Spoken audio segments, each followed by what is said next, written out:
Good morning, Norcal Karters. Today we have, unfortunately, it's a special episode, but this episode it really got brought to the attention, my attention, because we lost a racer over the past weekend. His name, Chris Worthington, and I don't have all the details. All I know is he took his own life, and it's one of those things where I didn't personally know him, but I had interacted with him on Facebook. And again, it's one of these shows. I have a podcast. I have friends that are in mental health, and so with that, my friend Vicky is going to join us. And Vicky, say hello. Hi, everyone. So my friend Vicky, she has a practice out of Sonoma. And again, this is not one of those warm, fuzzy feeling shows. It really just got prompted after I heard the news of Chris, and I thought it was important that we get some information out there. I mean, I wouldn't know who to call. I wouldn't know where to look as far as resources. If you're a friend of somebody, how to identify it? How do you step in? How do you help? Can you step in? And hopefully this show will help answer some of those questions. So Vicky, thank you again for taking the time. So why don't you give the listeners a background on yourself? Sure.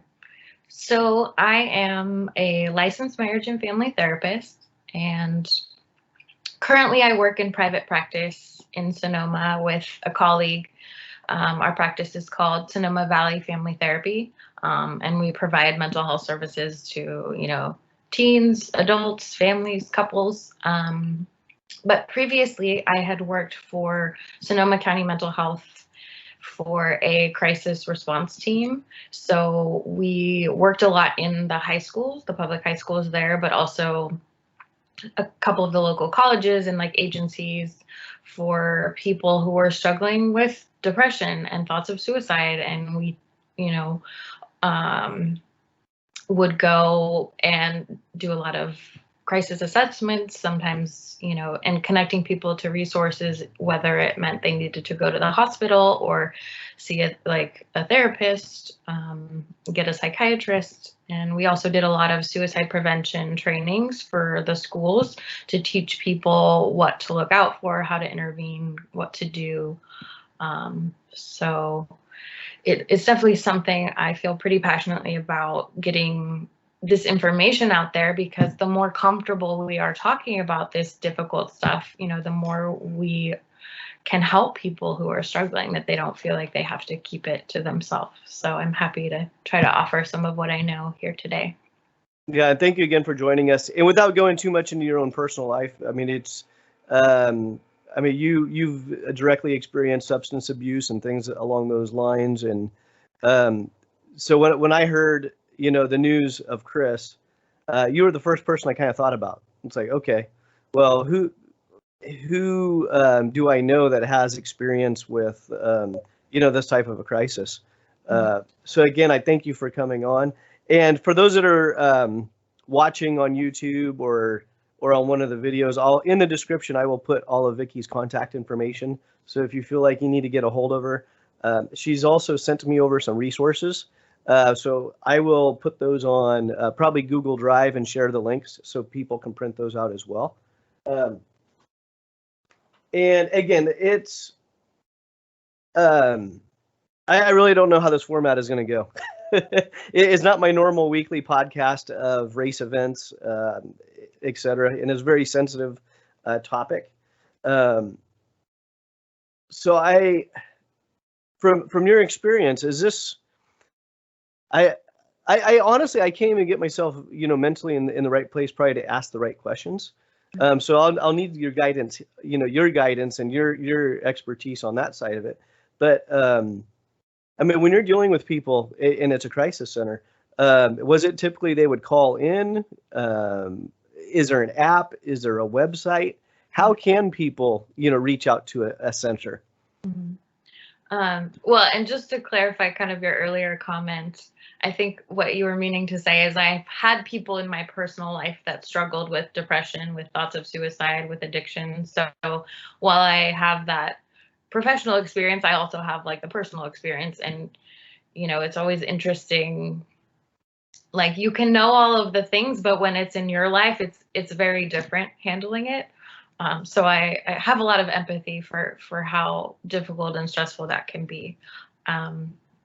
Yes, so the program I worked for was kind of unique in the sense that we were administrative staff or counselors from a lot of the high schools or the agencies. They would call us. We had a crisis phone, and then we would do kind of an assessment over the phone of the situation to see if, you know, it warranted, we need to send somebody out right now to deal with the crisis, or can it wait until one of our staff was at their like regularly scheduled time at the school or the agency to deal with it. Typically, there are, in the communities that there are different resources to do this, like, because not every county has a program that's going to bring somebody to you. I think conversations are happening where that might start to change, but anyone in a crisis can call or go to their emergency room. You know, there are people there that know how to deal with this stuff. In Sonoma County, in Napa, in Marin, those are the ones I'm most familiar with. They have specific like emergency crisis centers for mental health. So those are places that are open all the time where you can just show up or you can call, whether it's you or somebody you care about, and talk to somebody, and they might tell you to come in or bring that person in. There are also hotline numbers, which I've given you, that people can call any time of day. There's a text line for that. There are online chats. So kind of whatever people are most comfortable communicating, like there's a resource for that. Yeah, I mean, maybe it would be helpful to start with the kind of signs, like the things to look for that indicate that there's something going on. That might be a good place to start. Okay, can we do it? Can we split it up where it's as a person themselves, how to identify it? And then as a family, a friend, or a close member of that person, mm-hmm. Is that a possible thing to do? Where, let's say for me, example, if I'm struggling with something, it's like, okay, how would I identify it, and then how do I go about the process of reaching out? Mm-hmm.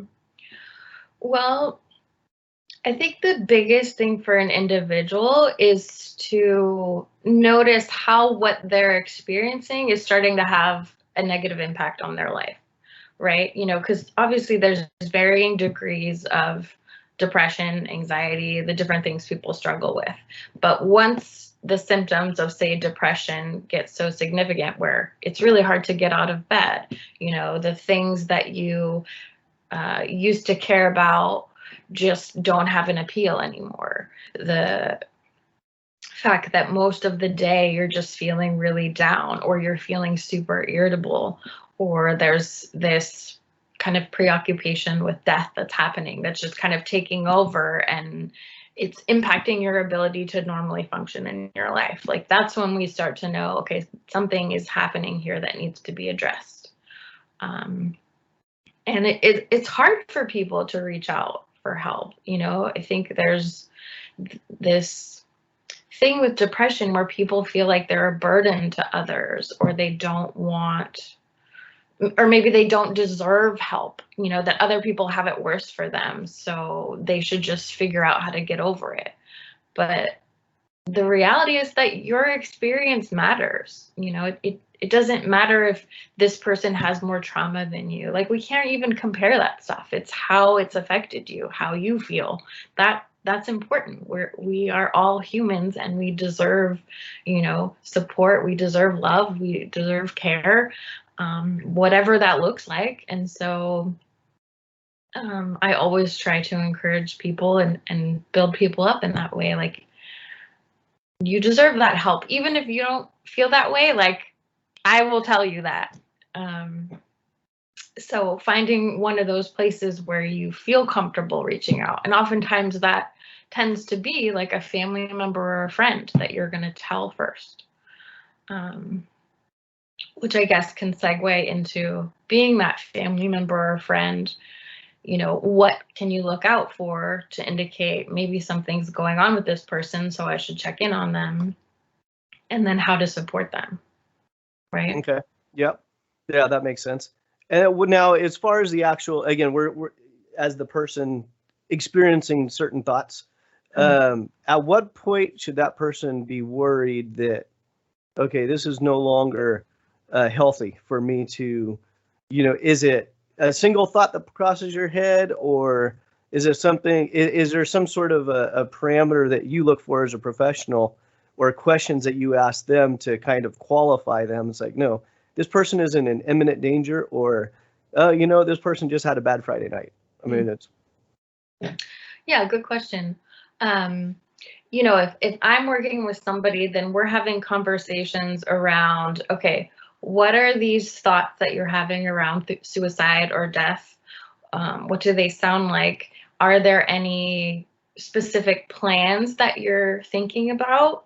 And then what's the intent? Is it something you feel like you need to do right now? Or is it just this pervasive feeling of like, I'm really not happy and it would be easier if I weren't here anymore? So there's kind of like how specific these thoughts get and how intense it becomes. Like, if somebody's telling me, I don't want to live, I have plans to go, well, take these pills when I get home, like action needs to happen now. I can't let that person go home. Yeah. Right. But having some more of these vague thoughts about, just feeling really hopeless and that things are pointless and this just is hard. And I wish, I could go to sleep tomorrow and not wake up. That's not as imminent of like, we need to take action and go to the hospital, but it's still significant. And I think for people, the more frequent they're having these thoughts is an indicator, okay, I think I need some extra help. Having it happen one time, it can still be scary. So it's also really about the person's experience of having these kinds of thoughts. Like, okay, is this something I want to make sure I never have to think about again? So I'm going to try to get help. Or just, okay, that's something new. I think I can handle it. It's all, it's hard to generalize this stuff, but. Yeah, that may, I can completely, because everybody's different. Yeah. Yeah, and that kind of leads me into the next question. Is like, if you're, a close family member and you're suspecting someone, is just in a bad state of mind right now, what are some ways you can approach that individual that are, me pretty well. I mean, my filter doesn't work most of the time, if at all, ever. But what are some, ways you can approach somebody without, making it even worse? It's, I'm around a lot of, guys, the racing, etc. Hi, Theo. And it's, a lot of us are just very blunt with each other. But at the end of the day, I mean, a lot of us think of each other as family.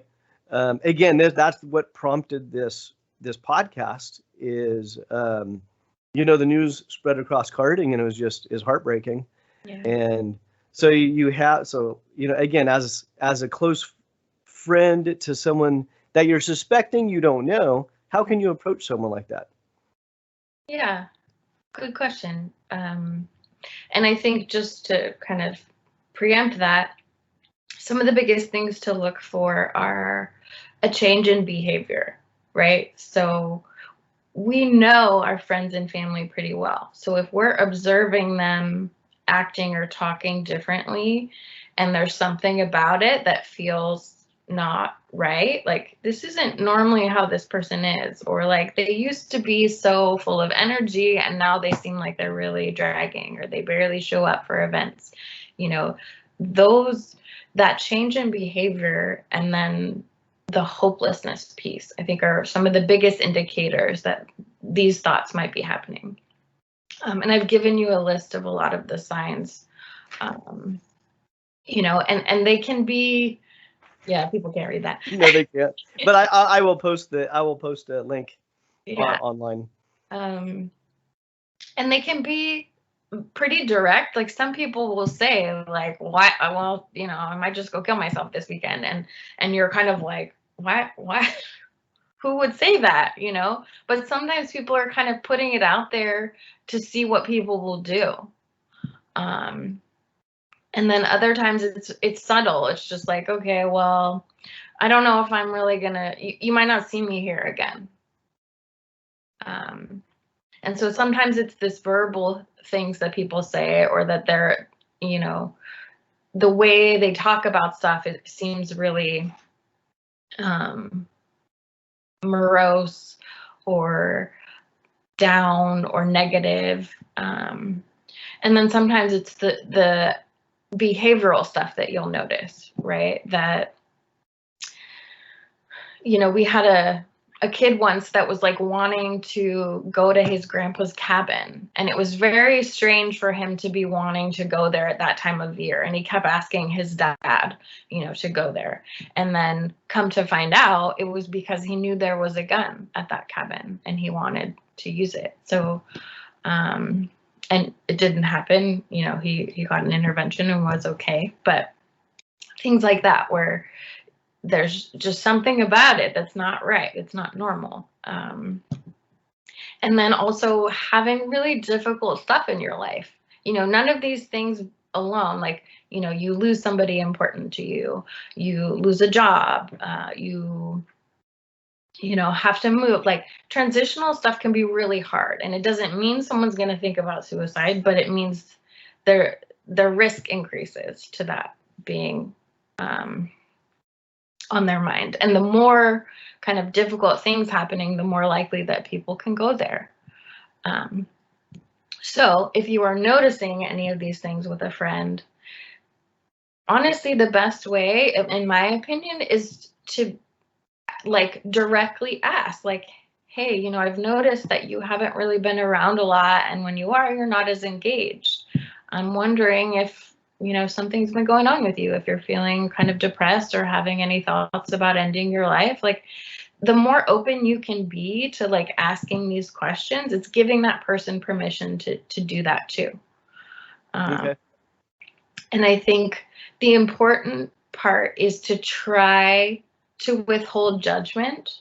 You know, like it's easy to say something because we're uncomfortable. You know, you're not thinking about doing anything stupid, are you? But that makes the person feel like, well, now if I say yes, you're going to think I'm stupid, you know? Yeah. Now, is this something that where when someone is in that state of mind, it's everything compounds, where you're already, I don't know, I'll think of a couple examples. You know, you lose your job. I mean, honestly, I think COVID has affected people quite mentally. I think social media is definitely got people. I mean, again, you know me pretty well. My social media stuff is, if you take my stuff seriously, I apologize, but don't take my page seriously, because I'm kind of the instigator, if you will. You know, I kind of want people to think and get their minds going, but it's like also I do kind of like to push buttons. So is there something where you lose your job, you sign into social media, and you know everything's doom and gloom? Do a lot of people get to this place and then just you're washing your dishes and you break it, and it just like that's just the end of the world? Like not figuratively, that's a bad choice of words, but it's like that was just like you just broke a dish, who cares? But it just everything compounds, and all these little things just seem to be worse and worse and worse. I mean, can people get to that point? Yeah, definitely. I mean, that's part of the struggle with life, is like if things start to pile on top of each other, it's hard, you know? Like, yeah. Because now, yes, COVID, we're all living through this collective period of trauma, and then people we know maybe have died, whether it's because of COVID or other reasons. You know, maybe we've lost our job or a family member has. We're worried about keeping our house. Like, all of those things are a lot to cope with, like, by themselves. And then all at once is, it can strain anybody, you know? Yeah. And I think what happens is when people fall into like pretty deep depression and thoughts of suicide is that like their vision starts to narrow and they don't see any really solutions to their problems other than suicide. It's like, okay, I've tried everything else. I can't keep going on this way. This is the way out, you know? And there's this, it's really hard for the family or the people on the other side to not feel like it's a selfish thing, but that person is typically so consumed by kind of how hard and depressed or miserable or stressful, like they're so consumed by their experience that they can't even think about other people at that point.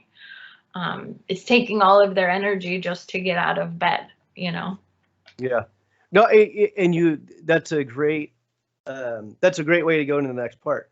I'm going to avoid how I asked this question, but for the friends and family that are left, how do they cope? What are some things they can do? Because whether they have a sense of guilt, whether, oh, I should have done something, or this, one, could they have done something? And then two, how can they work through their own thoughts of guilt? If they're, if they have a member of their social network that has done something like this. Yeah, I mean, it's not an easy thing, and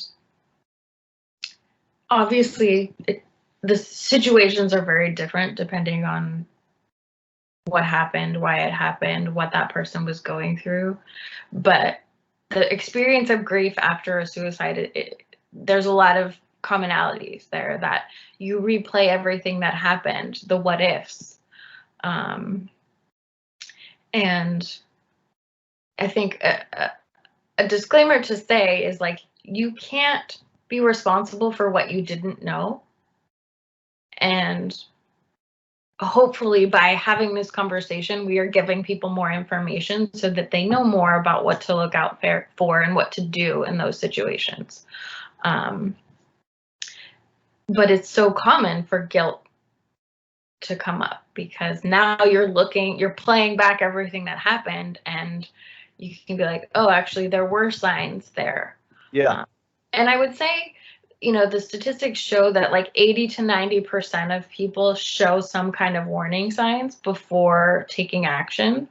So those are the verbal ones, the actions, the behaviors, the situational things they're going through.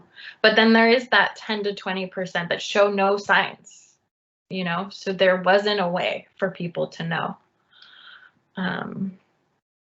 And I think, and the reality too is the people closest to that person who died by suicide are at higher risk for suicide themselves after that happens. So we really want to make sure that they have the support after something like this happens.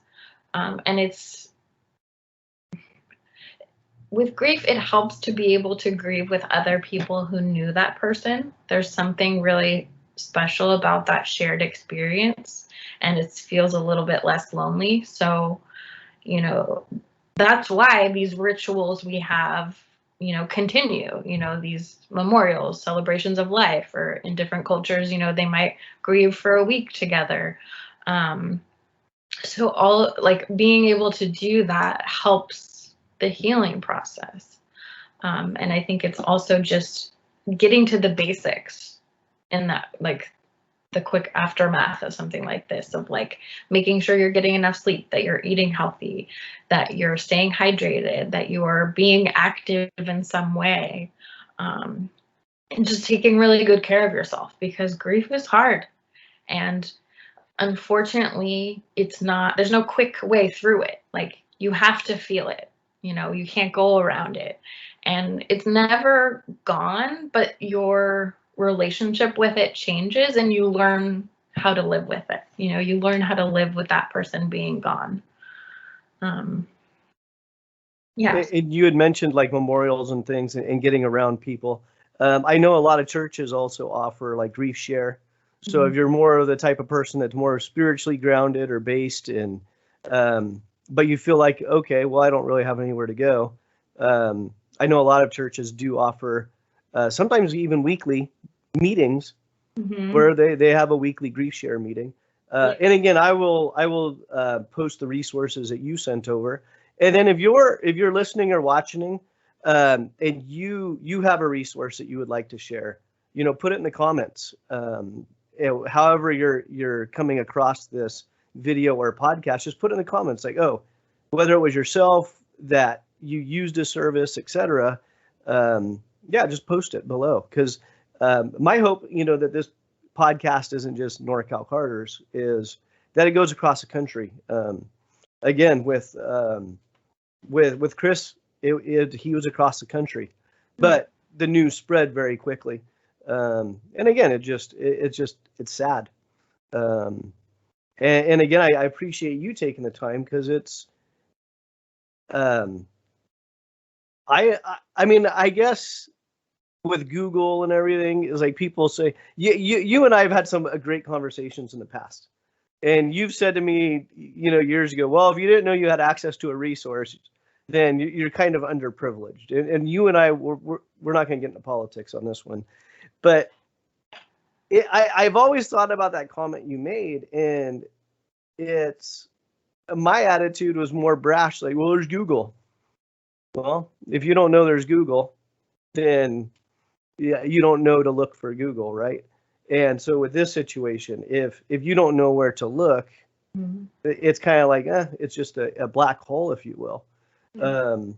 So I will post, we have a resource sheet, so I will post the link to that. And then again, if you're listening, put in the comments if you know of resources. And well, yeah, and I think with that, when people are in this headspace, they're not necessarily having like the clarity of mind to be like, oh, I need to go look into like therapists, because, or, you know, places I can call. It's not that easy when you feel overwhelmed by everything. Like, you can feel pretty immobilized. And then maybe you do try to call a therapist, and as of right now, a lot of people are full. So then you feel like, oh, well, that's just a sign I don't deserve help. So for me, like, I definitely try to do what I can to make sure people have the support they need, that they can find a therapist with openings. And I didn't put this on the resource sheet, but there are a lot of grief services too, typically through hospice. But they offer free grief counseling for people, and it's just really helpful to have that place to go after something like this, because there always comes to a point where people in your life start to think like, oh, well, you should be past this by now, but like, it's never that easy, you know? Yeah. So you said hospice? Yeah. Okay. Yeah. So for me personally, I never would have thought of hospice. Mm-hmm. And then after you said that, I was like, yeah, that actually does make a lot of sense. But or through like some of the hospitals, like here in Sonoma County, there's a couple, I think Sutter is one of them. They have, you know, free grief counseling through them as well. So okay. And then again, the resource sheet you sent over, you know, I will post this, because on the top you have a lot of Napa, Sonoma, etc. But then you also have national resources with a crisis text line, you know, websites, etc. So I will get those online as well. And but yeah, it was a comment you made years ago about, if you don't know about a resource, you don't know to look for the resource. Yeah. Yeah. And I think that's pretty powerful. And yeah. So, and again, I'm glad you were able to come on today, because again, this is a resource. It's unfortunately, this podcast was never on my planned show. Yeah. And it just, the unfortunate events, like, okay. I think it just prompted me. It's like, we need to get something out there. It's, it is important, and it's one of the, you don't think about it until something happens, right? Yeah. It's like, if there's a natural disaster, it's like, how much water do you have in your house right now? Like, sitting on the shelf, do you have 30, 40 gallons? And most people are probably going to go, oh no, because I just go to the faucet, right? It's always right there. And then when something happens and there's this, like, oh, well, now what? Yeah. Well, and I do appreciate you reaching out and wanting to have this conversation, because, it's not something that people talk about enough, but it's very common. People who struggle with mental health challenges and thoughts of suicide, like, I guarantee you it happens to more people than we even realize. So the more we can kind of make ourselves open to this, that people won't feel like they have to hide it or that they're a burden, that we can tell people it's okay to talk to your friends about this, because if they're a really good friend, they're going to care that you're struggling. You're not a burden. Yeah, that's a good point. Now, okay, but now, not to be too Jason Barry-ish, but what if you don't have any friends? What if you feel like you're just out there all by yourself and well, I don't have anybody to talk to. Yeah. Whether in reality you do or don't, you're in that space. Like, there is nobody out there that I can share this with. If someone's in that space, what do they do? Yeah. Yeah. Well, I think that's a common feeling once people get to a certain point. But there are all of these resources. So like the National Suicide Prevention Hotline, the crisis text line, these crisis chats, like, those are things you can use. There will be somebody who answers when you call that you can talk to. You can get set up with a therapist. You can find a group. There are things that we could connect that person to so that they don't feel so alone, because that often will make a huge difference. Okay. And then, so let's take a moment. Walk us through the typical, again, we're generalizing, and you said earlier it's very hard to do, but let's go from, someone decides, okay, I'm gonna do something now, but let's say they use the crisis text line, or they call one of the numbers. What is that process that a counselor will go through? And then before they hang up, how do they direct that person on the other line to take the next steps towards healing? What does that look like?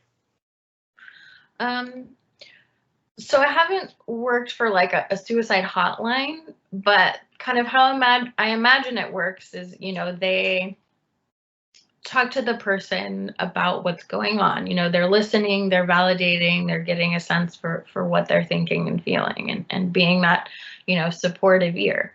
I think they've probably gotten the person's location, kind of contact information. I think they might even require people to give that before they even talk to them. And then depending on the severity, if that person's like, I'm holding a bottle of pills in my hand, they might send the police to their house right then. If it's just, I'm having a really hard night and needed someone to talk to and feeling really sad, they will talk to them, and then they'll say, okay, let's connect you to some services. Do you have a therapist? Okay, no, like, let's try to find you someone in your area. And they're not going to leave them, empty-handed of just like, okay, we end this call and there's nothing for you to do afterwards. Like, they're definitely trying to make sure that person has information, resources, support to move forward with. Okay. Do they also offer follow-up afterwards? In terms of like calling them again? Yeah, like a welfare check, the next day or a week later. Is that in place, or do they just make it the best effort they can to put them in? I don't want to say into the system, but that's the words that came out of my mouth. To make sure that they, that person is getting the right help. I don't know if suicide hotlines do it that way. I know the program I worked for, we definitely followed up, so whoever was assigned to that site the next week would check in on them and make sure that they were doing okay and see if they'd got connected to anybody, And something that's happening a lot now is a lot of cities are starting to create mobile crisis teams. Okay.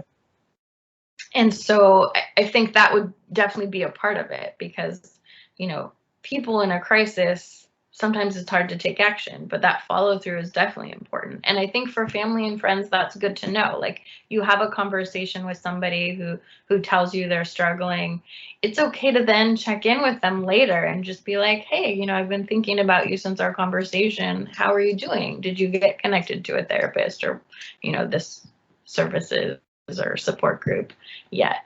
Like, it's okay. Like, talking about it doesn't put that idea in someone's head or make it worse for them. It's showing them that you care. Yeah. You're important. So since you haven't actually worked the actual hotline, so your experience was just a lot more hands-on, face to face. Yeah. Yeah. Yeah, which I definitely think is the way to do it. But and I think these hotlines are good to fill in a need when, you know, if these kinds of services are at off hours or it's not that easy to get to somebody, you know, that they're in those moments where maybe their therapist isn't available or whatever. So I think if we have all of these type of like different services that are complementary in place, then, you know, you can find the right mix of like making sure people get the support when they need it. And obviously that hands-on one is my preference. Yeah. Now, let's say you're, you know, someone is like, oh, I need help, but they don't want to go to a hospital.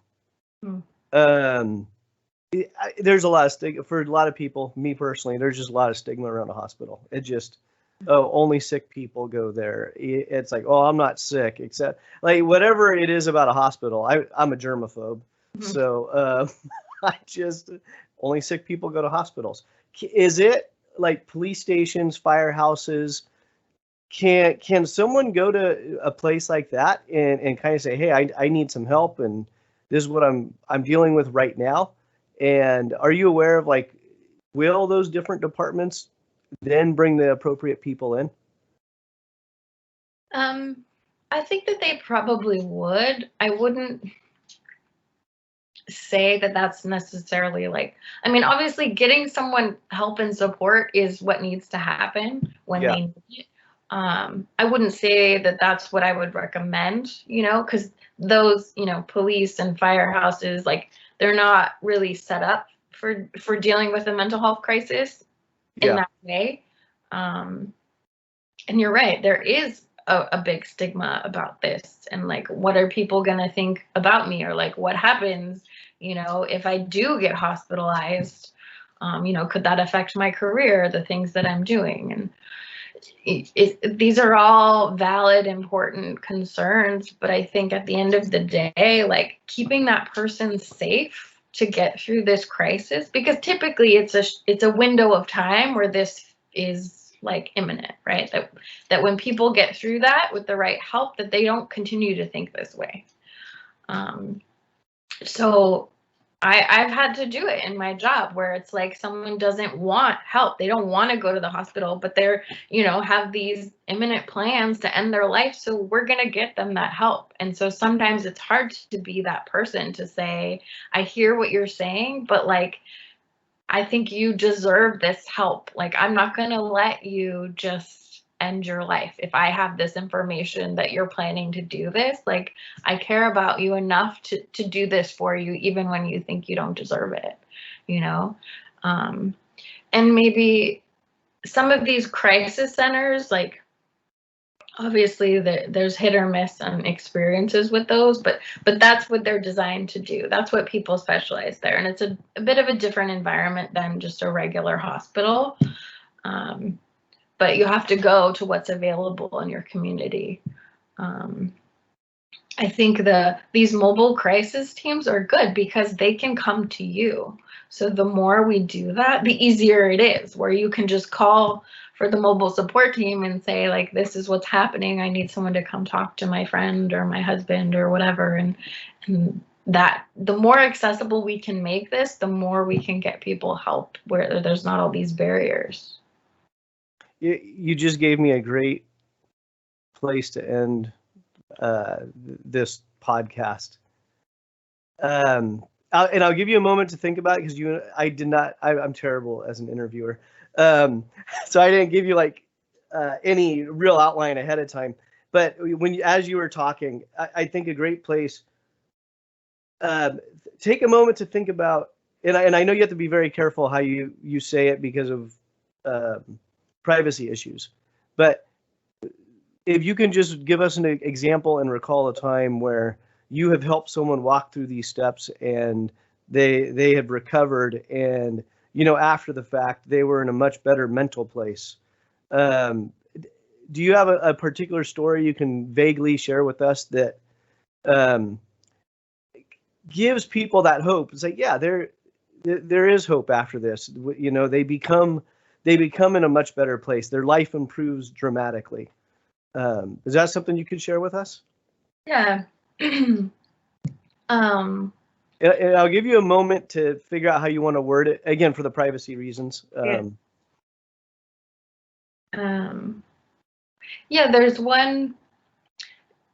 In my last job, it was harder to be, like, I wasn't part of the whole journey necessarily. Like, I kind of was like that gateway person that got people help in the times of crisis. So I didn't always see them later when things were better. But it was such a gift when I was able to get that. And I think, there was a student who I helped kind of intervene with in terms of they were thinking about suicide, feeling really alone and hopeless, and we're able to get that person connected to care and services, and then ran into them later, I think like the next school year, and they were just talking about like how appreciative they were that I had been able to help them get support, and that it was the right support that they needed, and that they were feeling so much better. And we're grateful to have had someone to talk to during that time when things felt so overwhelming. And we're kind of ready to go on to bigger and better things after high school. And so, yeah, I mean, those moments were they happen more now because I'm in private practice and I'm a part of people's journey through this, but it's not why we do it, but it's always great to know like that it does make a difference, that you telling someone you care and that they deserve help can have a profound impact on their life. I think that's, I want you to stay on with me, but I want to hit the end button, but stop the recording here. But I think that's a great place to stop. Vicky, thank you for taking the time. And again, to those that are listening, I will post links to the resources. I will post Vicky's contact information. And thank you. Thank you for coming on. Of course. Thank you for having me.